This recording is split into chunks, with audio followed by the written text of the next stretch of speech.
নামাজ ভঙ্গের কারণ 19টা। 19টা কারণ যদি আমি না জানি তাহলে আমি কখন বুঝবো আমার নামাজটা হলো না, আমার নামাজটা ভঙ্গ হয়ে গেছে? তার জন্যে নামাজের যে ভঙ্গের কারণগুলি রয়েছে এগুলি জানা অপরিহার্য।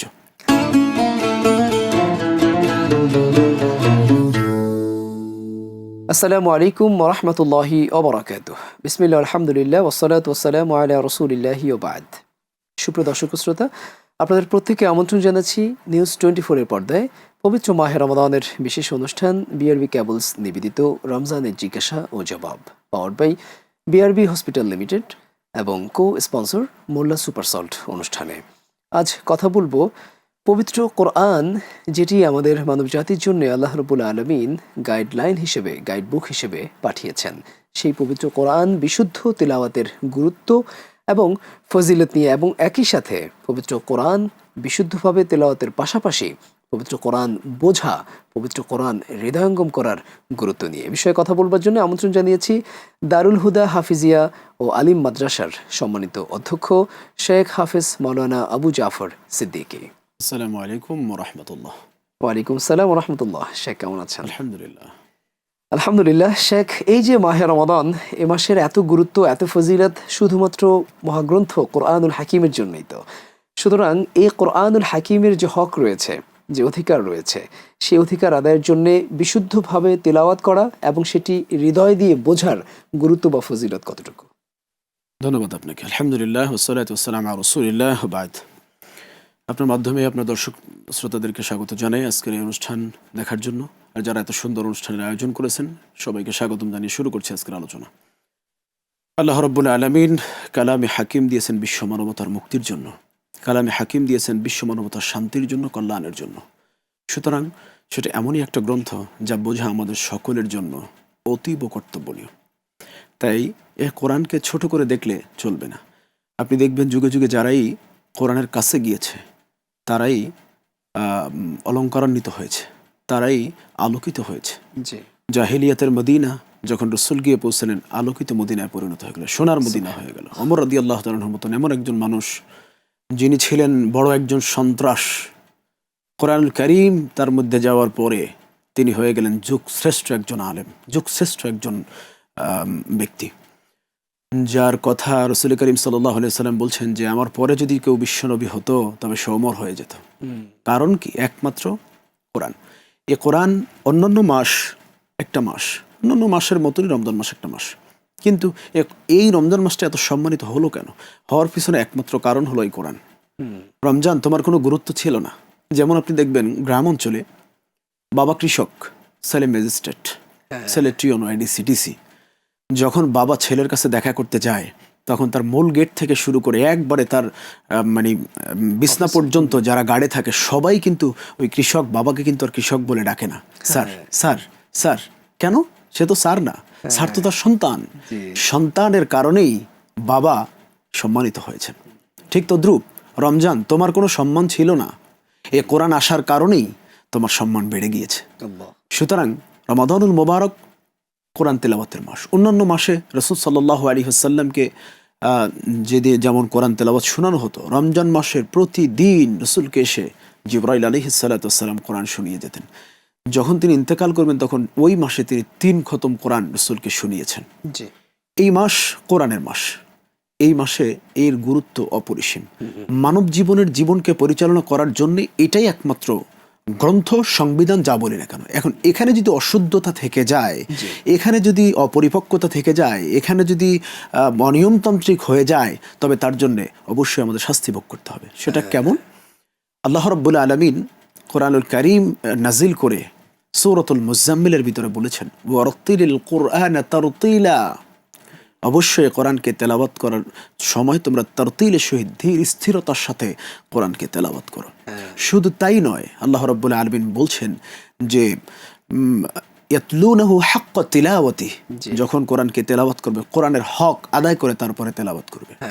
আপনি যদি হকের ব্যাপারে আমি বলি, এই কোরআনুল কারীম তেলাওয়াতের হকটা হলো তার যে মাদ, তার মাখরাজ, তার সিফাত, যে গুন্না যা কিছু রয়েছে তার দিকে খেয়াল করেই এটা আদায় করা। অনেক মানুষ আছেন যারা কোরআনকে তেলাওয়াত করে, উনি কোরআন তেলাওয়াত করছেন না, উনি আল্লাহকে গালি দিচ্ছেন। সেটা কেমন? তার তেলাওয়াতের মধ্যে, আমি ছোট্ট একটা উদাহরণ দিই আপনাকে। সূরাতুল ফাতিহা আমরা যে তেলাওয়াত করি, এখানে দেখবেন আপনার অসংখ্য মানুষ এমনও আছেন নামাজ পড়তে পড়তে কপালে দাগ পড়ে গেছেন, 50, 60, 70, 80 বছর হয়ে গেছেন, দাড়ি চুল পেকে গেছে, নামাজ ছাড়েন না। উনি দেখবেন সূরা ফাতিহা পড়তে গেলে তার পড়তে পারছেন না। আসলে কি এই বৃদ্ধ বাবাজি জানতেছেন যে নামাজে যদি সে অশুদ্ধ তেলাওয়াত করে তবে তার নামাজটা কিন্তু ভঙ্গ হয়ে যাচ্ছে? সে এটার দিকে কোনো ভ্রুক্ষেপ করতেছে না। সে ওই আজীবনকালে সেই আগের কালে যে কোরআন শিখে আসছে, ওই মক্তবে যা শিখছিল এখনো পর্যন্ত সেইভাবেই তিনি কোরআন পড়ে যাচ্ছেন। অথচ কি চমৎকার ব্যাপার, আলহামদুলিল্লাহি রাব্বিল আলামিন, সমস্ত প্রশংসা আল্লাহ তাআলার, যিনি জগৎ সমূহের মালিক। এই আয়াতের অর্থ এখানে একটা হা এর পরিবর্তনের কারণে, হা শুধুমাত্র হা, আমরা যারা আলেম বা হাফেজ আছেন তারা জানেন হার দুইটা নাম রয়েছে, দুইটা হায়ের দুইটা নাম, একটা হলো হা হুত্তি আর একটা হলো হা হাওয়াজ। হা হাওয়াজ যেটা সেটা আওয়াজ বড়, হা হুত্তি যেটা সেটা আওয়াজ ছোট। আলহামদু বলতে গেলে হা হুত্তি বলতে হয়। এখানে যদি আমি হা হুত্তি না বলে আলহামদু না বলে আলহামদু বলি, তাহলে তার অর্থটা কি দাঁড়াবে? সমস্ত ছেঁড়া কাপড়। নাউজুবিল্লাহ। তাহলে মূল আলহামদুলিল্লাহি রাব্বিল আলামিন অর্থটা দাঁড়াচ্ছে সমস্ত ছেঁড়া কাপড় আল্লাহ তাআলার জন্য। তা আল্লাহ তাআলা ছেঁড়া কাপড় দিয়ে করবেন কি? আমি কি বলতেছি এটা আল্লাহকে? নাউজুবিল্লাহ। কত বড় জাহালাত আমাদের মধ্যে রয়েছে, অথচ একটা বার খেয়াল করতেছি না যে কোরআনটা পড়তেছি, এই কোরআনের হক আদায় হচ্ছে না। তার মানে মাখরাজগত ভুলের কারণে আমাদের এই ভুলগুলো হচ্ছে এবং অর্থ বিকৃত হয়ে যাচ্ছে, এবং যদ্দুরুন আমাদের নামাজও অনেক সময় কিন্তু নামাজ হচ্ছে না। ওই যে অশুদ্ধ তেলাওয়াত করছি, আপনার মাধ্যমে জানাতে চাই নামাজ ভঙ্গের কারণ 19টা। 19টা কারণ যদি আমি না জানি তাহলে আমি কখন বুঝবো আমার নামাজটা হলো না, আমার নামাজটা ভঙ্গ হয়ে গেছে? তার জন্যে নামাজের যে ভঙ্গের কারণগুলি রয়েছে এগুলি জানা অপরিহার্য। নামাজের মধ্যে ওয়াজিবগুলি রয়েছে, আমি জানি না, সূরা ফাতিহা পড়লাম না, নামাজ হইল কি হইল না, আমি পড়তে পারলাম না, শেষ পর্যন্ত আমার নামাজটা কিভাবে আমি সংশোধন করব? যারা হানাফি মাযহাবের অনুসরণ করেন তারা অবশ্যই সাজদায়ে সাহু দিবেন, আর যারা হানাফি মাযহাবের অনুসরণ করেন না তারা পুনরায় আবার নামাজ আদায় করবেন। কেননা ইমাম শাফিঈ রাহমাতুল্লাহ কথা অনুযায়ী হলো লা সালাতা লিমান লাম ইয়াকরা বিফাতিহাতিল কিতাব। আবার ইমাম আবু হানিফা বলেছেন ইমামের কেরাত মুক্তাদির কেরাতের জন্যই যথেষ্ট। সেই জায়গা থেকে সূরা ফাতিহা যে আমরা পড়তেছি কতটুকু পরিমাণ সহিহ এবং শুদ্ধতার সাথে তেলাওয়াত করতে পারতেছি এটা অবশ্যই জরুরি। মূল উদ্দেশ্য হলো আপনি কোরআনটাকে আপনার কণ্ঠে সৌন্দর্য মণ্ডিত আকারে আপনি তেলাওয়াত করবেন। এই আশ্চর্যের বিষয়, রমাদানুল মুবারক চলতেছে, আমি একটা মসজিদে তারাবি পড়াই, ঠিক আমার মুসল্লি বলতেছে হুজুর আমরাও তারাবি পড়ি আর পাশের মসজিদেও তারাবি পড়ে। কেমন? বলছে ওখানে নামাজ শেষ হয় মাত্র 40 মিনিটে, আমাদের 2 ঘন্টা সময় লাগছে কেন? হুজুর ওখানে নামাজ শেষ হয় 45 মিনিটে, আমাদের 2 ঘন্টা সময় লাগছে কেন? এবার চিন্তা করুন, যেখানে অধিকাংশ ফুকাহায়ে কেরাম বলেছেন সূরাতুল ফাতিহা তেলাওয়াত এটা 7 কেরাতে তেলাওয়াত করতে হবে। ওয়ালাকাদ আতাইনা সাবআম মিনাল মাসানিল কুরআনিল আযীম, যে আমি তোমার যে 7টা আয়াত দিয়েছি সেটা সুন্দর এবং শুদ্ধভাবে তেলাওয়াত করো। আমরা কি করতেছি হাফেজরা, যখন তেলাওয়াত শুরু করতেছি একদমে সূরা ফাতিহা না, যদি আরো 1 পৃষ্ঠা পারতাম তাও পড়ে নিতাম। এটা কেমন পড়াশোনা, এবার কেমন পড়াশোনা, অথচ এটা কোনোভাবেই সমীচীন নয়। এই জন্য আমরা চেষ্টা করব যাতে কোরআনটাকে সহি করে পড়তে পারি। রমজান মাস, এটা কোরআন সহি করার মাস। শেখ, একটা ব্যাপার একটু জানতে চাই, কোরআন সহি করতে গিয়ে আমাদের জেনারেল শিক্ষিত ভাই বোন যারা রয়েছেন তারা অনেক সময় দেখা যায় বাংলা অথবা ইংরেজি উচ্চারণে, বাংলা অথবা ইংরেজি প্রতি বর্ণায়ন উচ্চারণে তারা আসলে তেলাওয়াত করার চেষ্টা করেন। এটি কি আসলে প্রকৃত অর্থে কোরআন তেলাওয়াতের হক আদায় হয়? ধন্যবাদ আপনাকে। দেখুন, বাংলা একটা ভাষা, ইংরেজি সেও একটা ভাষা, তার একটা রীতি আছে। বাংলা ভাষার রীতি আছে, ইংরেজি ভাষার রীতি আছে, আরবি ভাষারও রীতি আছে। আমরা জানি কোরআনুল কারীমে একটা আয়াত রয়েছে যেটা আমরা একার দিয়ে পড়ি, বিসমিল্লাহি মাজরেহা ওয়া মুরসাহা। এই একটা আয়াত ছাড়া বাকি কোথাও এর বিধান নেই, এর একটা ব্যাখ্যা রয়েছে। তবে বাংলা ভাষায় তারা লিখতেছেন, আমরা বলি ক্বালাল্লাযীনা কাফারু ওয়া ক্বালাল্লাযীনা আমানু, আমরা বলি বিসমিল্লাহির রহমানির রহিম, আর বাংলায় লিখতে হচ্ছে বিসমিল্লাহির রহমানির রহিম। এই জন্য দেখবেন জেনারেল শিক্ষিত মানুষগুলি কোনো জায়গায় বক্তব্য দিতে গেলে, কোনো জায়গায় কথা বলতে গেলে বিসমিল্লাহির রহমানির রহিম পড়তেছে। শেখ, এ ব্যাপারে আমি আরো শুনবো বিস্তারিত, তবে তার আগে ছোট্ট একটি বিরতি নিয়ে নেই।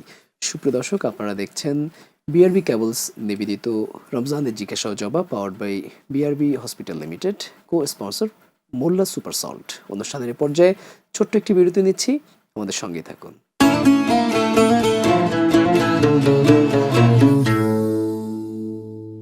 আপনারা দেখছেন বিআরবি কেবলস নিবেদিত রমজানের জিজ্ঞাসা ও জবাব powered by BRB hospital limited, co sponsor Molla super salt. কথা বলছি বিশুদ্ধ কোরআন তেলাওয়াতের গুরুত্ব, ফজিলত নিয়ে। শেখ, আপনি চমৎকার করে বলছিলেন যে আসলে বাংলা এবং ইংরেজি প্রতি বর্ণের উচ্চারণে কোরআন তেলাওয়াতের ক্ষেত্রে কি কি সমস্যা রয়েছে। ধন্যবাদ। সেই জায়গা থেকে যদি আমরা বাংলায় কোরআনটা পড়তে চাই, সেটা আমাদের কখনোই শুদ্ধতা আসবে না। এই জন্যে আমি ধন্যবাদ জানাই বাংলাদেশের অনেক সংস্থা, বিশেষ করে বিজ্ঞান পদ্ধতিতে কোরআন শিক্ষা, জি জি, এটা অল্প দিনের মধ্যে একজন জেনারেল শিক্ষিত মানুষকে তারা কোরআনটাকে শিখিয়ে ফেলতে পারেন আচ্ছা, খুব তাড়াতাড়ি। তাই বলবো আপনারা বাংলার উপর নির্ভরশীল না হয়, কারণ বাংলা ভাষা যারা লেখেন তারা তাদের রীতি অনুযায়ী লিখবেন, আপনি কখনোই সেটা শুদ্ধতা আনতে পারবেন না। এক্ষেত্রে ওনারা কিন্তু একটা কাজ করতে পারেন। আপনি বাংলায় হয়তো এই মুহূর্তে পড়ছেন, যেহেতু আপনি পারেন না, বাট আপনি অবশ্যই চেষ্টা করতে হবে আপনাকে যে আপনি অবশ্যই আরবিতে যাতে পড়াটা সহি শুদ্ধভাবে শিখে নেন। হ্যাঁ, অবশ্যই। দেখুন, আমি তাই তো বললাম প্রথমে যে আমাদের বয়স কিন্তু দেখতে দেখতে 50, 60, 70, 80 বছর হয়ে গেছে। এই যে শিখবো করতে করতে করতে করতে এ পর্যন্ত চলে আসে, আজ অব্দি পর্যন্ত আমরা কোরআন শিখতে পারিনি। তবে আমি আপনার মাধ্যমে আপনার দর্শক শ্রোতাদেরকে জানাতে চাই, আপনি এখনই যদি কোরআন শিখতে চলে যান কোনো মাদ্রাসায়, কোনো মক্তবে, আপনি যদি নিয়ত করতে পারেন যে আমি কোরআনের ছাত্র হব, আর এই অবস্থায় যদি আপনার মৃত্যু হয়, রাসূল করিম সাল্লাল্লাহু আলাইহি ওয়াসাল্লাম বলেন আল্লাহ রাব্বুল আলামিন তাকে একটা হুকমান শাহাদাতের মর্যাদা দান করবেন। সুবহানাল্লাহ। এজন্য হতে পারে বয়স 50, 60, 70, বয়সের সাথে শিক্ষার কোনো সামঞ্জস্যতা নেই। দোলনা থেকে কবর পর্যন্ত তো জ্ঞান শিক্ষা আমরা করতে পারবো। সেই জায়গা থেকে এটা একটা ফজিলত রয়েছে যদি আমরা কোরআন শিখতে শিখতে মৃত্যুবরণ করতে পারি। আমি যদি ফজিলতের কথা বলি, যে যারা কোরআন পাঠক রয়েছেন, যেমন যারা হাফেজ আছেন, তারা কোরআন পড়তে পারে, অ্যাভেলেবেল কোরআন সুন্দর করে পড়তে পারেন, কিন্তু যারা পড়তে পারেন না তারা কি করবেন? তাহলে কি তারা কোরআন পড়বেন না? অবশ্যই তারা কোরআন পড়বেন, তারা শেখার চেষ্টা করবেন। তবে এক্ষেত্রে রাসূল করিম সাল্লাল্লাহু আলাইহি ওয়াসাল্লাম হাদিসে পাকের মধ্যে বলেন, যে ব্যক্তি কোরআন পড়তে পারে ওই ব্যক্তির চাইতে যে ব্যক্তি কোরআন পড়তে পারে না তার সওয়াব দ্বিগুণ। কেমন? এটা কেমন আশ্চর্যের ব্যাপার! আমি পড়তে পারি, আমার সওয়াব হবে না, আর চাইতে যে পড়তে পারে না তার দ্বিগুণ সওয়াব হবে। আল্লাহ রাব্বুল আলামিন তখন মুস্কি মুস্কি হাসেন, যখন বান্দা কোরআনটাকে ধাক্কাইয়া ধাক্কাইয়া পড়তেছেন, আল্লাহ তখন হাসেন। দেখো, আমার কোরআন, আমার কিতাবকে পড়ার জন্য তিনি কত চেষ্টাই না করে যাচ্ছেন। শুধু তাই নয়, এই মাসে যদি আমরা একটা হরফ তেলাওয়াত করি, হযরত আলী রাদিয়াল্লাহু তাআলা তিরমিজি শরীফের মধ্যে যে হাদিসটা আসছে, যে তিনি বলেন আমি বলবো না আলিফ লাম মিম হারফুন, আমি বলবো আলিফুন হারফুন লামুন হারফুন মিমুন হারফুন। আলিফ লাম মিম একটা হরফ না, আলিফ একটা হরফ, লাম একটা হরফ, মিম একটা হরফ। যদি কেউ আলিফ লাম মিম এতটুকু বলে, এই 3টা হরফ তেলাওয়াত করার জন্য তার আমলনামায় অন্য মাসে 30টা নেকি লিখে দেওয়া হয়। আর যদি রমজান মাসে তেলাওয়াত করে 70টা করে নেকি লিখে দেওয়া হয়। শুধু 70 নয়, 700 গুণ পর্যন্ত আল্লাহ সুবহানাহু ওয়া তাআলা বান্দার জন্য এই কোরআনের সওয়াব বাড়িয়ে দেন। আল্লাহু আকবার, আল্লাহু আকবার। এই কোরআনের ফজিলত বর্ণনা করে শেষ করার মতো না। তাই আমি ছোট্ট আকারে বলতে চাই, কোরআনুল কারীম দুনিয়াতে যারা ভালোবাসছেন, যারা ভালোবাসে, যারা কোরআনকে মানতে চায়, মানাতে চায়, সমাজে প্রতিষ্ঠিত করতে চায়, সব কিছু কোরআন দিয়ে সাজাতে চায়। অনেক মানুষ দেখবেন মনে করে না কোরআন দিয়ে আসলে এখন চলে না, এটা ওল্ড হয়ে গেছে। আল্লাহু আকবার। কোরআন কখনো ওল্ড হয় না, এটা জাদিদ, নতুনত্ব প্রতিদিনের। আজ কি হবে, আগামীকালকে চিরসবুজ, কালকে কি হবে। তাই তো এইটার নাম দেওয়া হয়েছে ইসলাম, যার অর্থ হলো শান্তি এবং নিরাপত্তা বা আত্মসমর্পণ করা। ইসলামের প্রথম অর্থ হলো আত্মসমর্পণ। তুমি কোরআনের কাছে আত্মসমর্পণ করো। কিভাবে আমি আত্মসমর্পণ করতে পারি? সমাজের একজন মহিলা, একজন নারী, সে যদি আত্মসমর্পণ করে আর বলে যে আমি কোরআনের সামনে আত্মসমর্পণ করলাম, কোরআন বলতেছে ওয়ালা তাবাররাজনা তাবাররুজাল জাহিলিয়াতিল উলা, খবরদার তুমি যখন বাহিরে বের হবে জাহিলিয়াতের নারীদের মতন বের হবে না। আবার সূরা নূরের আয়াতে বলছে যখন তুমি বের হবে বুকের উপর থেকে কাপড়টা টেনে দাও, মুখমণ্ডল ঢাকা ওয়াজিব, বিনা কারণে খুলতে পারি না। তাহলে আমি কি করলাম? মুখমণ্ডল ঢেকে নিলাম, হাত পা ঢেকে নিলাম, সুন্দর করে ঢেকে আমি বাহিরে বের হলাম। আমি কোরআনের কাছে আত্মসমর্পণ করলাম, আমি এই পোশাকাদি পরে আত্মসমর্পণ করলাম। কোরআন বলতেছে তোমাকে আমি নিরাপত্তা দিলাম। দেখবেন আজ অব্দি পর্যন্ত সমাজের কোনো বোরকা পরা বা পর্দাশীল নারী আজ পর্যন্ত কোথাও ইফটিজিং কিংবা হত্যা কিংবা ধর্ষণের শিকার হয় নাই। যিনি সত্যিকারের পর্দা করেন। এখন হ্যাঁ হয়েছে যে আপনি দেখবেন, আমরা ছোটবেলায় দেখেছি মা বোনেরা বোরকা পড়েছেন, যেই বোরকার একটা বোরকার ভিতরে 3 জন ঢোকা যাইত, একটা বোরকার ভিতরে চাইলে 3 জন ঢুকতে পারতো। সেই বোরকা এতটা ঢিলে ঢালা ছিল। আর আজকাল স্কুল কলেজ ইউনিভার্সিটিতে বোরকা পরে ঠিকই, তবে সেই বোরকাগুলি এখন তাদের একটা ফ্যাশনে পরিণত হয়েছে। জি, তবে জি। এটা এমন পোশাক যদি পরি যেই পোশাক আমার বাহ্যিক দৃষ্টিকোণগুলি সব ফুটে উঠতেছে, এটা আসলে আমার পর্দা করা হলো না। শেখ, একটা ব্যাপার জানতে চাইবো যে ওয়ালাকাদ ইয়াসানাল কুরআন লিযিকর ফাহাল মিন মুদ্দাকির, কোরআনকে তো সহজ করেছেন বোঝার জন্য আল্লাহ তাআলার ভাষায়। আমরা অনেকেই কোরআন আসলে বুঝি না, কোরআন বোঝার জন্য কোনো সহজ উপায় কি আছে? ধন্যবাদ আপনাকে। কোরআন বোঝা আসলে কতটা জরুরি, জি, কোরআন বোঝা কতটা জরুরি, আল্লাহু আকবার, এটা মানুষ বোঝে না। মানুষ বুঝতেই চায় না যে কোরআনটা আমার বোঝা দরকার। রমজান মাস আসছে, খালি শুধুমাত্র এখন কোরআন খতম খতম খতম। আমরা যারা মসজিদে ইমামতি করি, প্রতি জুমাতে দেখা যায় 2 জন 4 জন 5 জন লোক আছে, হুজুর আমার বউ 3 খতম দিয়েছে, আমার বউ 5 খতম দিয়েছে, আমার বউ 10 খতম দিয়েছে। কেন ভাই? আপনি কেন খতমের প্রতিযোগিতা করতেছেন? আপনি কোরআন করবেন খতম। দেখুন, কোরআনুল কারিমে যত জায়গায় কোরআনকে পড়ার কথা আসছে, প্রতিটা এক জায়গায় আসছে ইকরা বিসমি রাব্বিকাল্লাযী খলাক, আর যত জায়গা আরেক জায়গায় আসছে ফাকরাউ মা তায়াসসারা মিনাল কোরআন। এই দুইটা জায়গায় শুধুমাত্র কোরআনকে পড়ো। আর যত জায়গায় কোরআন পড়ার কথা বলা হয়েছে, প্রত্যেকটা জায়গায় বলা হয়েছে কোরআনকে তেলাওয়াত করো। উতলু মা উহিয়া ইলাইকা মিনাল কিতাব আফালা ইয়াতাদাব্বারুনাল কোরআন। খবরদার, কি হলো তোমাদের? কেন তোমরা কোরআনকে বোঝার চেষ্টা করতেছো? এই নিয়ে কি চিন্তা গবেষণা কেন করো না? এবার আসুন, কোরআন বোঝা কতটা জরুরি। কমপ্লিট কোড অফ লাইফ, এটা মানব জাতির পূর্ণাঙ্গ জীবন বিধান। এর মধ্যে নাই এমন কিছু নাই। আল্লাহ তাআলা বলছেন যে এই কোরআনের মধ্যে আমি পূর্ণাঙ্গ সব কিছু দিয়েছি, এমন কিছু নাই। রান্নাঘর থেকে শুরু করে পার্লামেন্ট পর্যন্ত যা লাগবে সব কিছুই কোরআনের মধ্যে আছে। আজকে যে সমস্ত দেশগুলি কোরআনের অনুশাসন মেনে চলে, আইনগুলি মেনে চলে, তাদের দেশে শান্তির অভাব নেই। কিন্তু আফসোসের বিষয়, আমরা আজ অব্দি পর্যন্ত, স্বাধীনতার এত বছর হয়ে গেল, এখনো পর্যন্ত আমরা কোরআনের বিধান আনতে পারলাম না। হাদিসে পাকের মধ্যে আসছে ইন্না রাজুলান ফাসিকান ইয়াকরাউল কোরআন ইয়ালআউনা বিহি। ওই ব্যক্তি হলো ফাসিক, যে ব্যক্তি কোরআন পড়ে ঠিকই, তবে কোরআনের অর্থের দিকে কোনো ভ্রুক্ষেপ করে না। কোরআন পড়ে ঠিকই, তবে কোরআনের অর্থের দিকে কোনো ভ্রুক্ষেপ করে না। আমরা কোরআন পড়তেছি, শুধু পড়তেই আছি, কোরআন পড়তেছি, কোরআন পড়ে পানিতে ফুঁক দিচ্ছি, কোরআন তাবিজ বানিয়ে আমরা ঝুলিয়ে দিচ্ছি গলার ভিতরে, কিন্তু আসলে এই কোরআনের ভিতরে আমাদের কি বলা আছে, এটা সমাজের এখনো পর্যন্ত আমি মনে করি 90% মানুষ কোরআনে কি বলা আছে এটা জানে না। সুতরাং এই আল্লাহর কালাম শুধুমাত্র ধুয়ে পানি খাওয়ার জন্য আসে নাই। আল্লাহর কালাম শুধুমাত্র গলায় ঝুলানোর জন্য আসে নাই। আল্লাহর কালাম শুধুমাত্র ফু দেওয়ার জন্য আসে নাই। আল্লাহর কালাম আসছে আমার বাস্তব জীবনকে সুন্দর করার জন্য, আমার সমাজকে সুন্দর করার জন্য, আমার পরিবারকে সুন্দর করার জন্য, আমার জীবনকে সুন্দর করার জন্য, আমার দেশকে সুন্দর করার জন্য। এর জন্যই আল্লাহ সুবহানাহু ওয়া তাআলা কোরআন দিয়েছেন। জি শেখ, আপনাকে অনেক শুকরিয়া এবং মোবারকবাদ জানাচ্ছি, চমৎকার আলোচনা করেছেন। সুপ্রিয় দর্শক, আপনারা দেখছেন বিআরবি কেবলস নিবেদিত রমজানের জিজ্ঞাসা ও জবাব, powered by BRB hospitals limited, co sponsor Molla super salt. আজ এ পর্যন্তই। প্রতিদিন আমাদের চমৎকার এই অনুষ্ঠানটি দেখবার আমন্ত্রণ জানিয়ে আজকের মতো বিদায় নিচ্ছি। আল্লাহ হাফেজ।